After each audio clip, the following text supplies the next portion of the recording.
Hello, everyone, and welcome to another episode of Creating a Legacy podcast with Thalia Ottun. And I am your host, yours truly, Thalia Ottun. I have the wonderful privilege of having someone very special in the studio with me today. I'm extremely excited about this conversation. She's someone that I admire so much, and we also have the opportunity to work together at church in our department, media and publicity.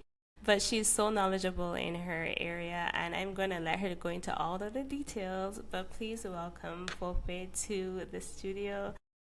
Thank you so much for being here.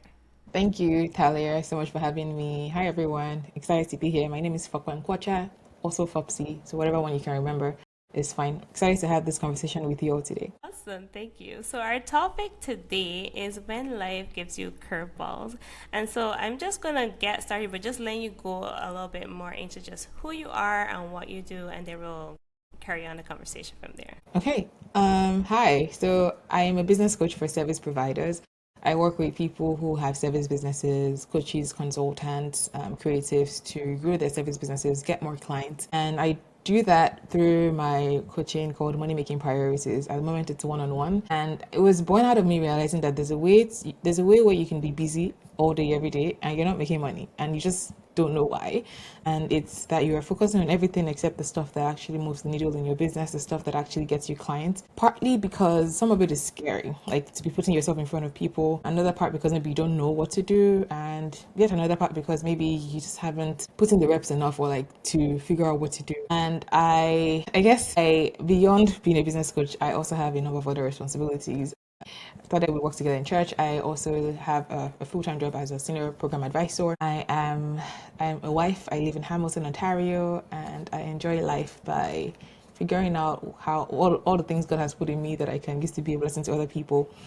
What else do I say about myself? I host my own show called, actually, I host two podcasts. One of them is called Money Making Priorities, the same name as my business coaching.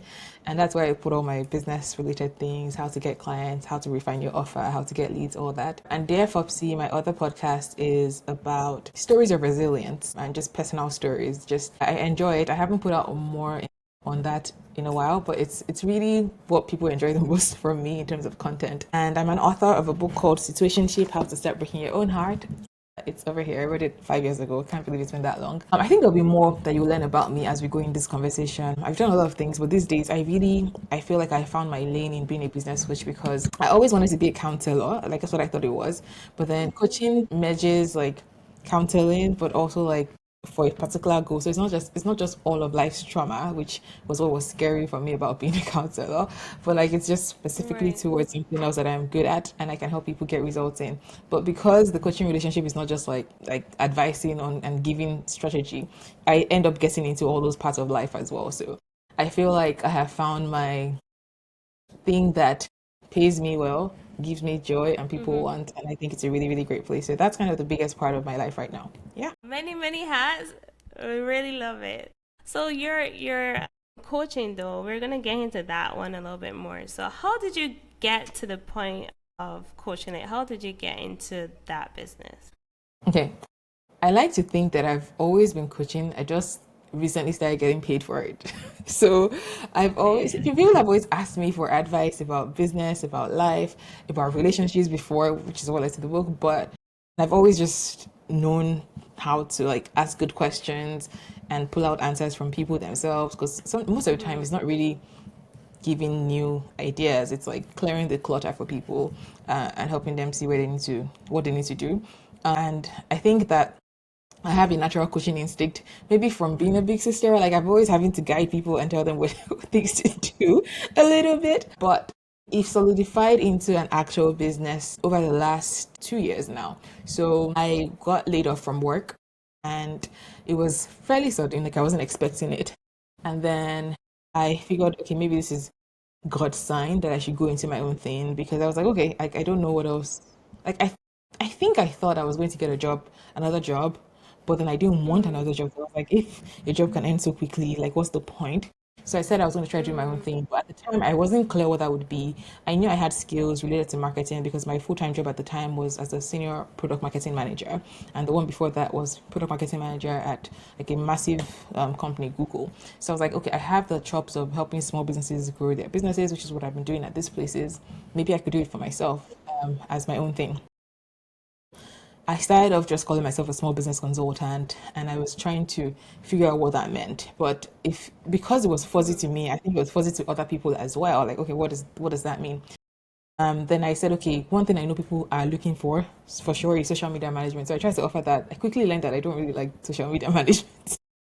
Like I know how to do it, doesn't mean I like it. So for a while I was wondering and like just trying different things.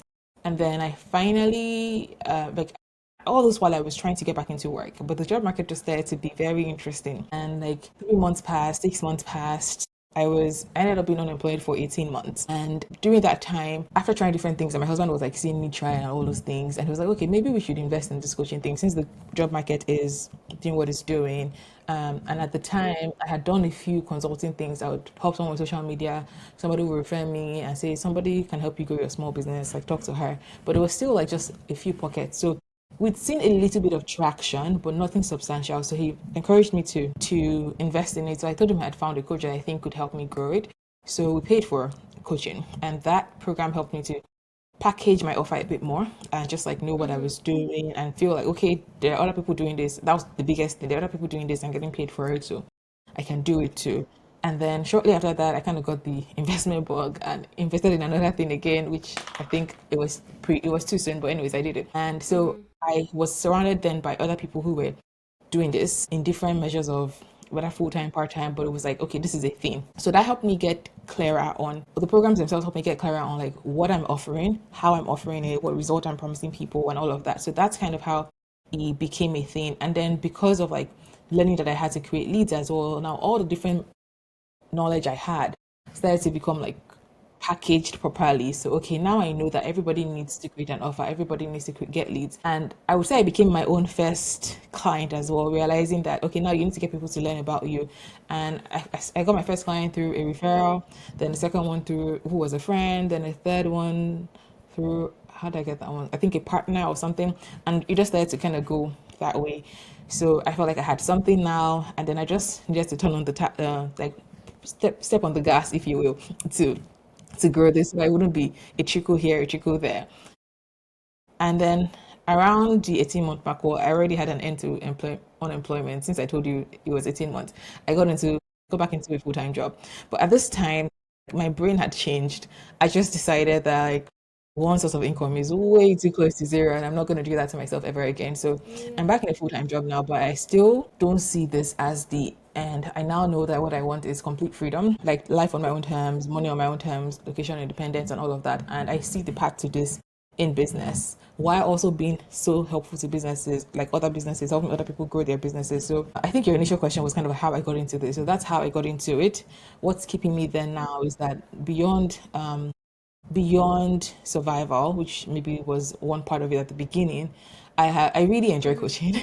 My clients are seeing Yeah. results, so like, okay, yeah, this is good. But then I also see this as like this could be my own legacy, if you will, and something I leave Right. and something that allows me to build, frameworks of my own that people are teaching in the future, or that makes it even easier to impact other people because they don't have to be coached by me. They can just use the methods I prescribe. So that's how I got here. What's keeping me going now is knowing that there's a path forward. There's more lives to be impacted. There's more money to be made, and this really could be my own ticket to freedom, as well as helping other people get that as well. So yeah. Wow, that is so inspirational. I like that. That is a powerful story. I think it speaks to a lot of situations that many people may have gone through as well. And some people would just say, okay, a situation like that happened, and like this is the end. Like, oh my goodness, everything is falling apart. There's no hope for me. But I love how you took that.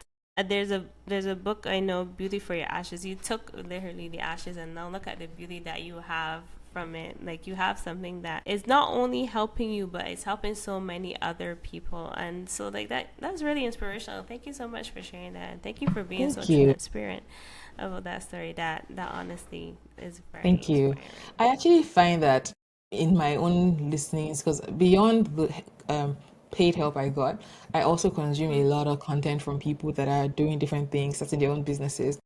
A lot of people have, at least women tend to have two big triggers for starting their own businesses. Either they were laid off from work or they had a baby and they're like, no way I'm going back to that. No way I'm going Right. back to. Or yeah, those two things seem to be like really big triggers for people starting their own businesses. So it might not actually be that much of a unique story, but I think people would see themselves in it if they're going through similar things. Yeah, yeah, definitely. Actually, prior to this episode, we would have had just with Misha just talking about building a business with her littles, and again, like her business was birthed from, okay, like I have these two babies and we need to pay our bills. Like, how are we gonna figure this out? So yeah, I understand that, but I feel like a lot of us tend to just get so stuck in like, okay, like I have all these different ideas and I don't really know how to go about it. And so like what I really love is that you have now something that can help us to tailor those thoughts and get us to the next step. And I can speak from my experience that Fopsy knows exactly what she's doing, and she is honestly an incredible resource. My wheels were spinning. I was all over the place, and she honestly helped to give me some direction as it pertains to creative vitality and just everything else that we do. So I'm going to encourage you to make sure that you get in contact with her, and we'll share all of her socials and everything at the end. But yes, thank you so much for touching on that. So I know you mentioned like you would have invested in like a coaching that also helped you to just form your direction with the business. What are some of the other things that you would have done just to get it off of the ground in that season? Fine, the coaching I was receiving.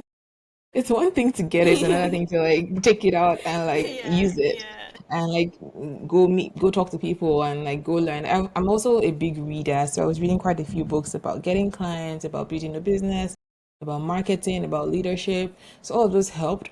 But then I think I one thing that my husband had said when I was going to hire the first coach was that okay, I was a bit nervous that it was a group coaching program, and I was like, I don't like the idea of group because like then I have to like it feels like a classroom and I have to raise my hand to get help. I'd rather like somebody kind of tutor me.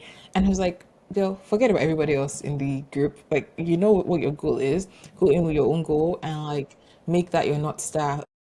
Ask your questions, pretend like you're the one who's like the person is there for you. So I think that helped me to create a goal for myself to first make my money back, like the money that I invested in it. And that allowed me to maybe delusionally just believe that this was going to work, like, and I was going to go out and reach more people.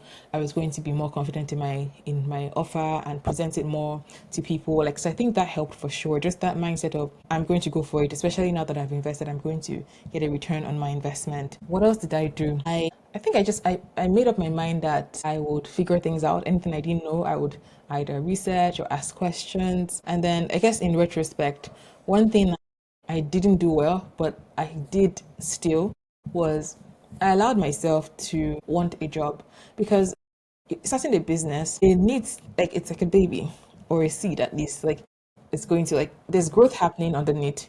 There's growth that will start to pop up. But before you go from seed to fruit, it takes a bit of time. But like your bills are not waiting during that time. Yeah. Like that is happening. And so I had a hard time wanting a job. Like I needed a job, but I didn't want one.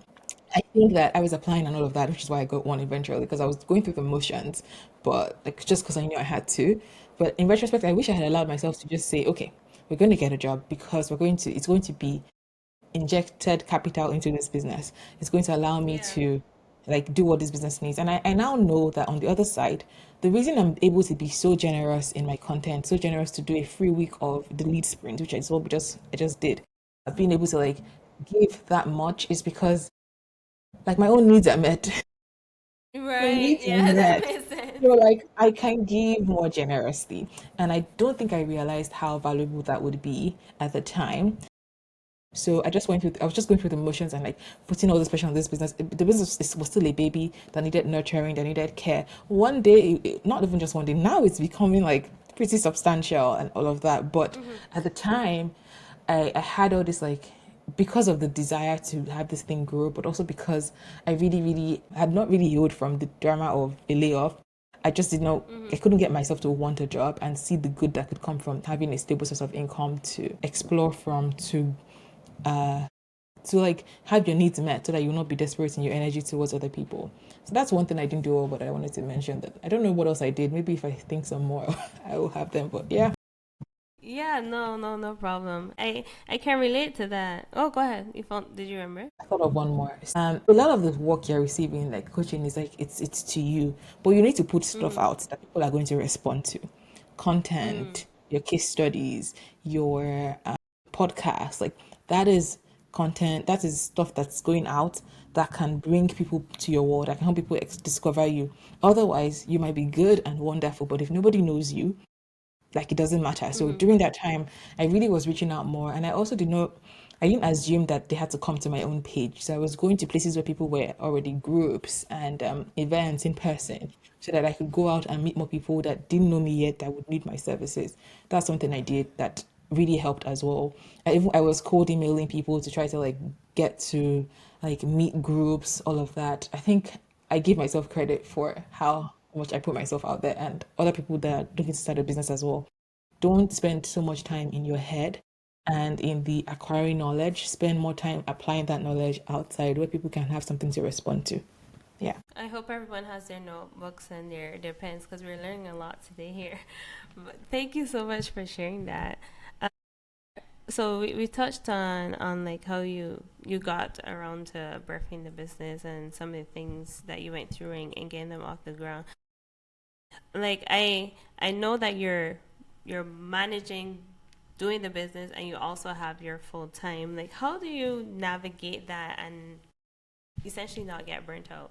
Because I can definitely speak to getting so burnt out that I don't even feel like I have the energy to still give to the business, although I want it to continue growing. Great question. I think that what did I do to not be burnt out?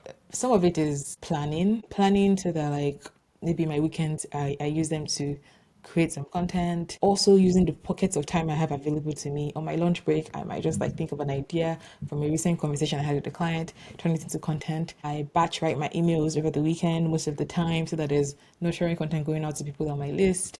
I also had the mindset that as a believer, I'm not going to cheat my employer. So I'm going to try my best to schedule things during my lunch break, during before work, during after work, so that I'm like going to give them what they're due. Also, I'm blessed to have a job that I'm able to do, like I'm able to do it without exerting myself. Like I'm not stressed. Like it's a Okay. pretty chill job. So that also helps so that mentally I have space to think about my business and to invest in what I'm doing.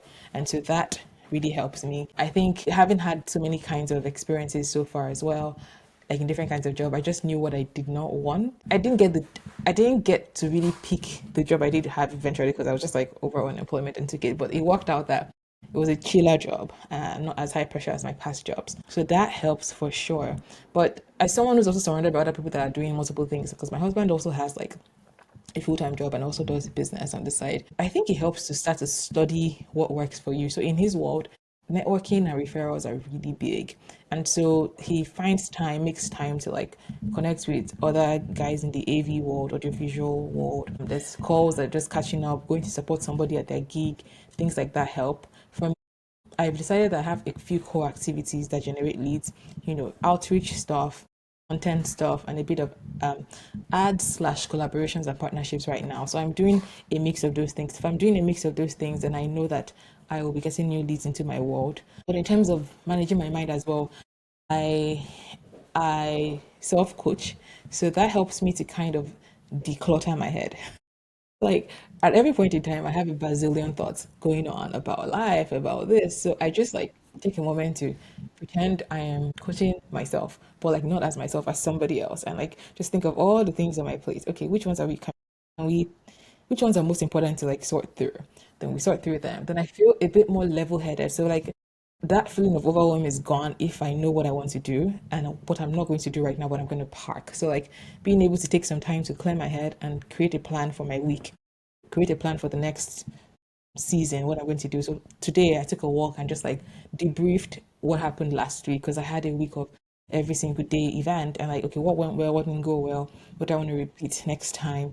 that helps me to feel organized. And it means that the next time I do something like this, I won't be starting from scratch. I will have like the debrief notes, if you will, of like what went well, Right. what didn't. So that helps me. Also, I have help in terms of like and all those things. My in-laws are around, so there's lots of food all the time, so that helps with house chores. And what else? My husband is very handy, so I don't have too many, like I'm not taking care of an adult or anything like that. I don't have kids yet, so there's also that. So I think that working with what you have, finding the pockets of time, and then mentally I try to also say, yo, it's my job to mind my business. So take care of your business first, Mm.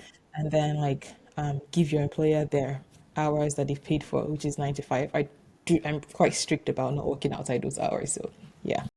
Okay, that's awesome. I actually just got to that point of being like, okay, I'm not going to work past these hours because I was the culprit for I'll be up all three trying to figure out things and then I'm burnt and I can't give to anything else. So I love that I'm trying really hard to implement it. I like how you've touched on that organization as well. I feel like I'm currently going through that process of okay, I need the structure. I'm going to try. I want because I'm trying to lose weight and get my sexy back, and then I'm still trying to do all of these other things. Give time to myself. Give time to my marriage. Give time to my business. Give time to my job. Sometimes some balls drop. Yeah. Like I was pretty consistent with the gym in July. August ending till now, I don't know. Like last week, I did not go. Today, I said I was going to go, but instead, I took a walk because I really wanted to be outside. I just wanted like nature. I don't know if that counts. I took like a 40-minute walk. I think it has to count, It but I still does. haven't. It does. I know. So but I still haven't used the gym, which I'm paying for. So there's that. That ball is currently dropping. So again, there's some zit rubber balls that might drop and let the glass balls stay juggled in Yeah. the air. Yeah. Yeah. That well, I feel good that I am not this process of just trying to figure out like because I just feel like figuring out balance has always been this interesting struggle that I passed through. But we're gonna figure it out. I feel like the organization though that you spoke to is definitely one of the key things that is helpful there. Um, just planning your time and being intentional. And you've Hmm. definitely touched on your intentionality as it pertains to your business. So, if for someone that is now in the position that you were once in, what would you say to that person? In what area? What am I speaking to them about? So, like, you mentioned how you would have gone through the layoff, and then you had to go through the process of like building your business and going through and getting to where you are now. Like, if there was someone that had lost their job today, like, what would you say to them to help encourage them to just go ahead and push to build that business that has been in their heart for so long? Okay. I think one of the things I would say is work on your mindset so that you don't carry the hurt of that layoff like into the rest of your next few months or years. Like decide that it was a job and it was not personal. It was they needed to make cuts or whatever. And don't let it mess with your mind. Don't let it mess with your head about whether you're capable, whether everything you've done so far was a fluke.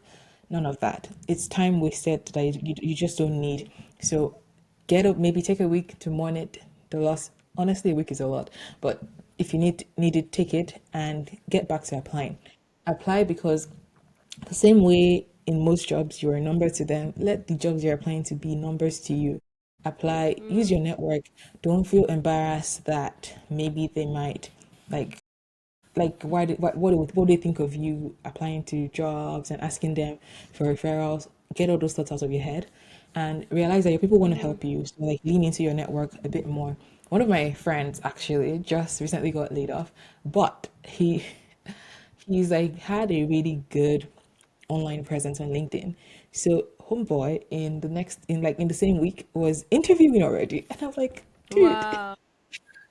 he was interviewing already. So he had been creating articles on LinkedIn, all of that. And so he had a few competitive offers the week after that. And so if you're not there right now, that's a good place to be. Try to also, if you want to stay in this career world, try to continue to build your network. Try to continue to create in places where people can see what value you're able to bring into the business world. Write about the work you do. Don't think that good work will speak for itself. It won't. You're gonna have to speak about it.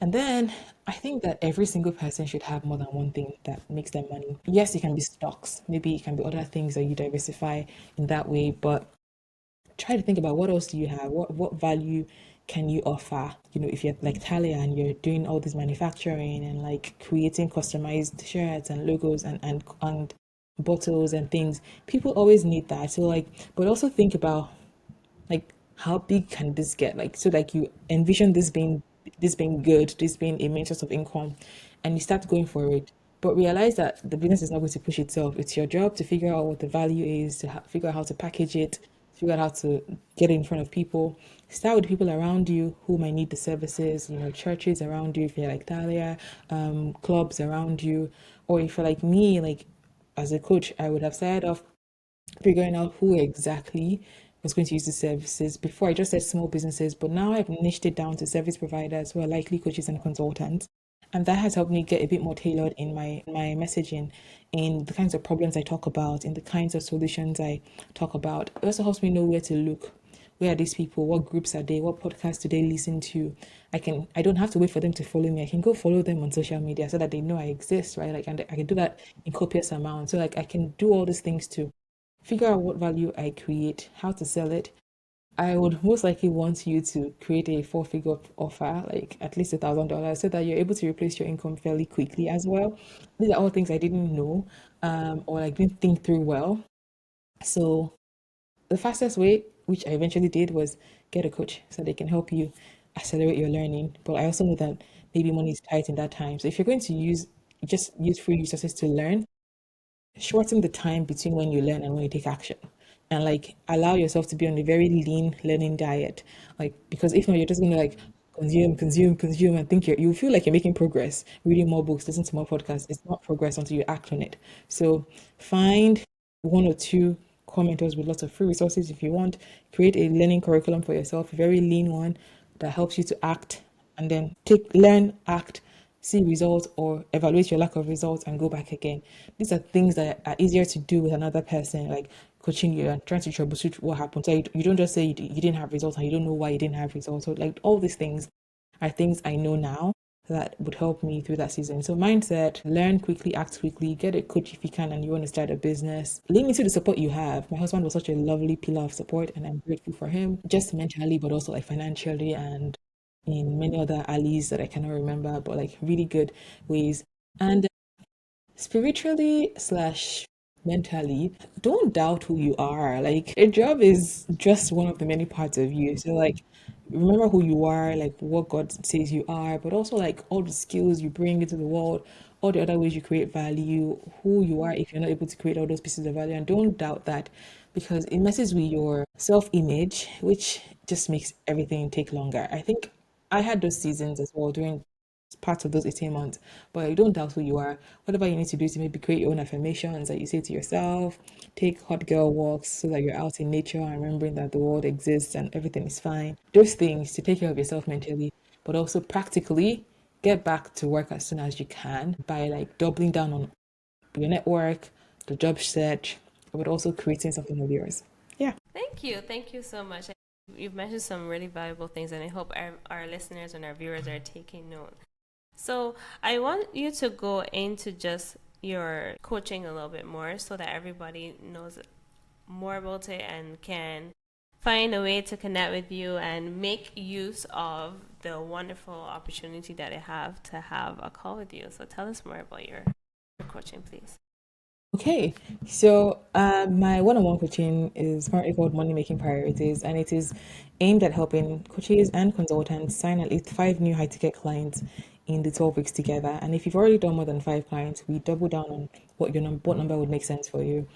And we do this by we start with a sales call. On that sales call, it's a free sales call. It's an hour that's designated to you, and we document the things that you've done so far, whether you've had results with them or not had results with them.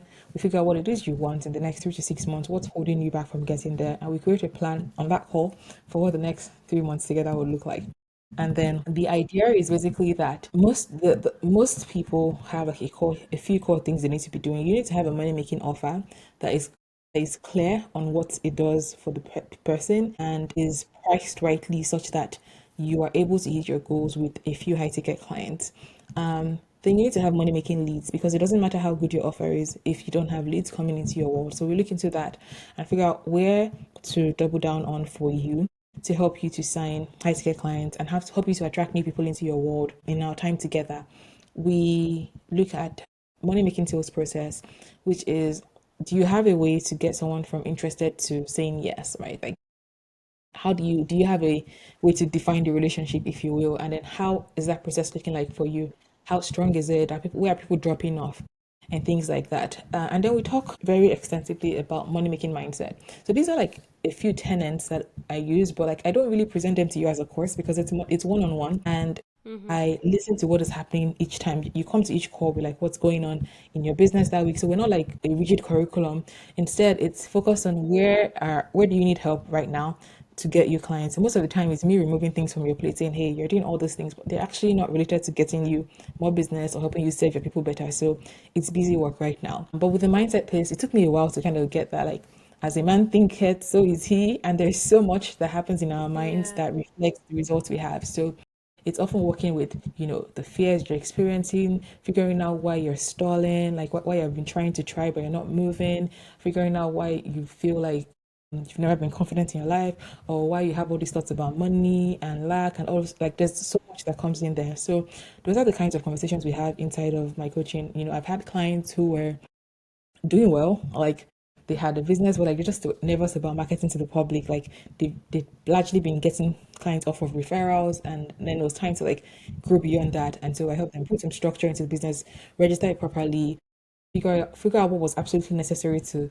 reach more people in the public, look at results they were already having. Like they really had strong webinars, and rather than throwing that away, being able to double down on that to attract more people and to use the same tools that they've been using in the past to get more people. So like I've had a range of clients like that, and in this case of the people I was just talking about, not only were they able to add structure to their business and market to the public, they were also able to 5x their prices because in our work together I helped them see that they had been severely undercharging, and it's not enough to 5x your prices. You need to also sign clients, and they signed 7 new clients with at the new price. So like it's those kinds of results that make it worthwhile. So for anyone who's interested in working together, the first step is to book your own sales call. It's 60 minutes together, actually 50, where we find and focus on what the problems you're having are and plan for the next 12 weeks together.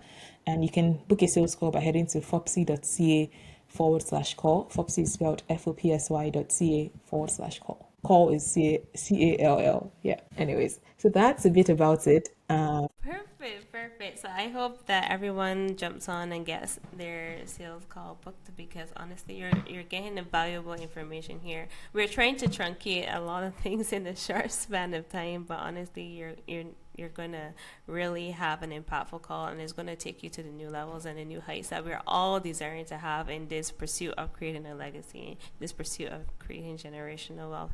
So just like Fopsy showed us in her example of investing into her business and investing into herself, and how that has been a crucial point in helping her in getting to the point that she has with her business.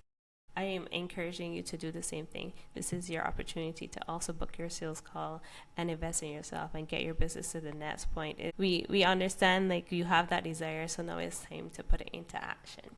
So thank you so much for sharing that, and I pray that the business just continues to grow and it continues to flourish. And I know you're impacting many people's lives. You've impacted mine, and we've seen the testimonials, we've seen the reviews, so we know that this is just going to continue to go higher and higher and higher. And you're definitely an amazing example of creating a legacy. You're an amazing example of just creating that generational wealth. And just thank you so much for being here. Yeah. Want you to just no problem. I just want you to tell us about what else we can expect from you. You touched on your other podcast, so please tell us about that and tell us about your book and any other businesses that you have, please. Yeah, I think when you were talking about juggling balls, one of the things that came to my mind was in certain seasons, some things have to take the like back seat for a while, or except you've grown your Mm-hmm. team and have more people to support. So, I really think that as time goes on, I will have more to invest into my other podcast, Dear Fopsy. I really enjoy it, just having conversations with people. I am a little bit nosy, so I like asking questions and just finding out people's journeys and stories, and people enjoy that kind of stuff.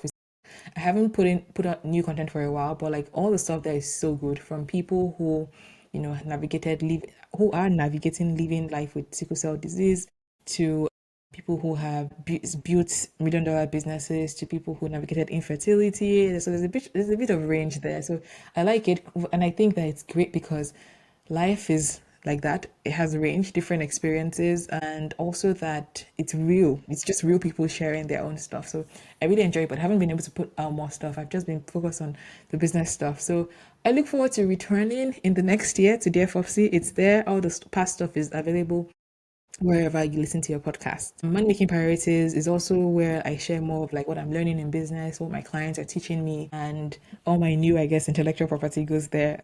Money Making Priorities, the podcast. With books, I was thinking of writing a second book called, well, I had the title Too Brilliant to Be Broke, which was going to chronicle my journey from like unemployment to like being in business and all of that. But the more I started to write, and I feel like the story is incomplete. I feel like the story is still happening. So like it's not ready to be written because like it's not, I haven't gotten to the end yet. So for now it's on pause. I think what to expect from me is more on coaching, either group programs or like more ways to like access support. And yeah, that seems to be the priority for me right now. So looking forward to continuing to point to people in those ways and maybe doing more podcasts like this. I really enjoy this, like just the real stuff, the real life conversations that are not scripted. Yeah. Thank you. Thank you so much. I really appreciate having you here in your busy schedule. Thank you so much for just making the time. This has been a Thank really you. impactful conversation, And and thank it you has for been doing really this as inspiring well. for me. Yeah. Thank you for doing this. Building a legacy is important work. And I'm glad that you're showcasing different people doing it in different ways. Thank you. Thank you so much. I really appreciate that. So, as we round up, is there anything that you wanted to leave our listeners or our viewers? Any word of advice that you wanted to leave? It's so hard to like have to sum everything up into one. Okay, I think I will say to both guard your heart slash invest in your heart, if that makes sense. So guard your heart, like the Bible says, to because out of it comes, I don't know the rest of that verse, but I know that it's essentially The that issues of life. they should survive. Okay. Like I know that it's important to guard what goes in and like what thoughts you're allowing to stay there, especially because thoughts come a lot, but like whichever one you're allowing to be the dominant thought of your heart, like make sure it's intentionally planted there, not just like randomly staying there and you're allowing nonsense stay. And I say that because the way you think about who you are becomes reality. The way you think about what you're capable of becomes reality. The way you think about limitations you have and what they mean about what you can or cannot do become your reality. You could have the same limitations as other people, but somebody just doesn't see it as such a big deal, or they decide that okay, this is there, but still this is what I can do, and that really matters.